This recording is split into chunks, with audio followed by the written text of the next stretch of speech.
Nathan Phillips, a Native American activist who had approached a group of Covington High School students and later claimed that they had blocked him, has a criminal record including assault and escape from jail, according to a report in the Washington Examiner.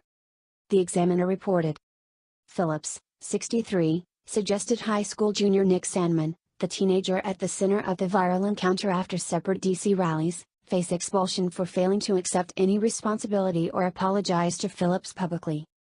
In his own teenage years and early 20s, Phillips, using his adoptive name Nathaniel R. Stannard, was charged with escaping from prison, assault, and several alcohol-related crimes, according to local news reports at the time from his hometown of Lincoln, Nebraska. The reports that at age 19, Phillips was charged with escaping from the Nebraska Penal Complex where he was confined May 3, according to a May 9, 1974, article in the Lincoln Star. The court approved a bond of $500 and set a preliminary hearing for May 14, according to the article. Phillips then pleaded guilty to assault on June 19, 1974, and was fined $200, according to the report. He was also charged with underage possession of alcohol in 1972, 1973, and 1975, as well as negligent driving, the report said. A destruction of property charge against him was dropped in August 1973, but Phillips was sentenced to 1-year probation for a related charge of alcohol possession by a minor, it said. In December 1978, he was charged with driving without a license, it said.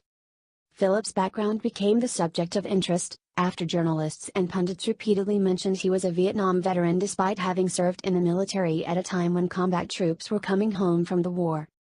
Phillips had said he served in the Marine Corps from 1972 to 1976, and that he was a recon ranger. Columnist Phil Crippen discovered a video where Phillips said on January 3, 2018, "I'm a Vietnam vet. You know, I served in Marine Corps 72 to 76, you know. I got honorable discharge, and one of the boxes in there, it shows that it was peacetime, or what my box says is that I was in theater. I don't talk much about my Vietnam times," he said on video.